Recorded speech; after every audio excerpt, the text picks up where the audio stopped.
Hello, नमस्ते, जय माता दी, श्री शिवानस्तुभ्यम। मैं गुड़िया तिवारी स्वागत करती हूँ आप सबका अपने यूट्यूब चैनल पर। और आप सब अच्छे हैं होंगे, ऐसा मेरा उम्मीद है।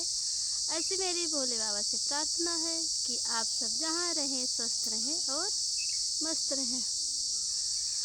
और गर्मी बहुत बहुत ज़्यादा ज़ोरदार गर्मी है। बहुत मेहनत से वीडियो बना रहे हैं, बहुत ही भयंकर वाली गर्मी है। तो हम लेके आए हैं विवाह गीत और आप सबको अच्छा लगेगा ऐसा मेरा उम्मीद है।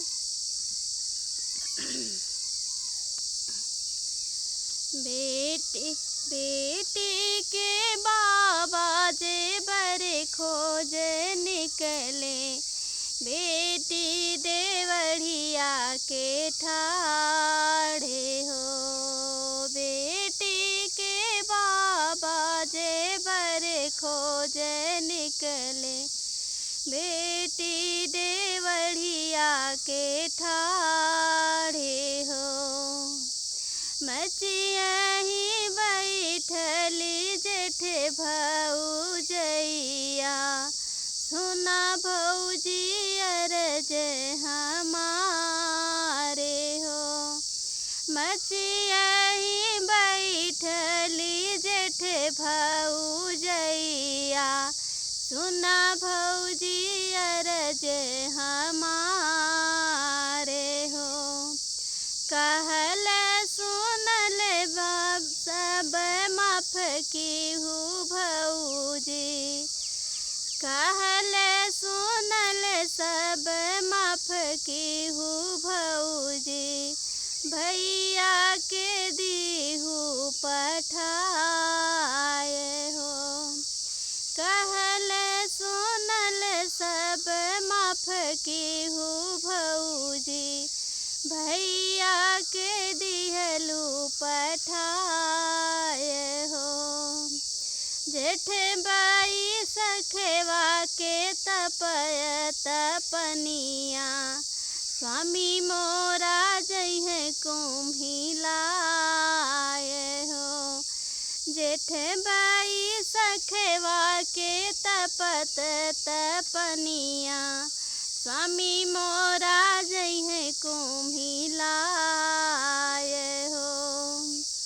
सावन भादों की उमड़ीली गंगा, घोड़वा परग नाही दे हो। सावन भादों की उमड़ी है गंगा, घोड़वा परग नाही दे हो। इतनी बचन बेटी सुनहु न पाई, धाई मैरिया लगे जाई हो।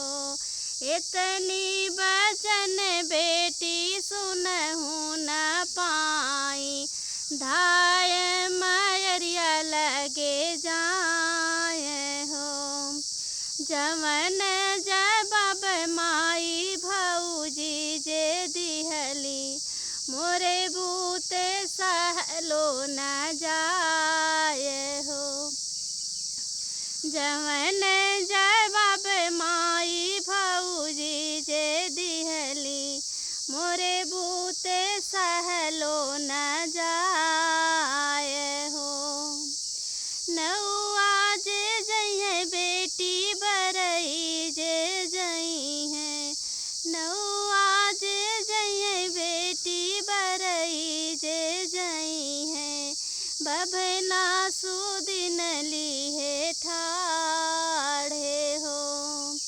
लाले पीले घोड़वा से भैया तोहरा जइहे, का करी है भौजी तोहारे हो।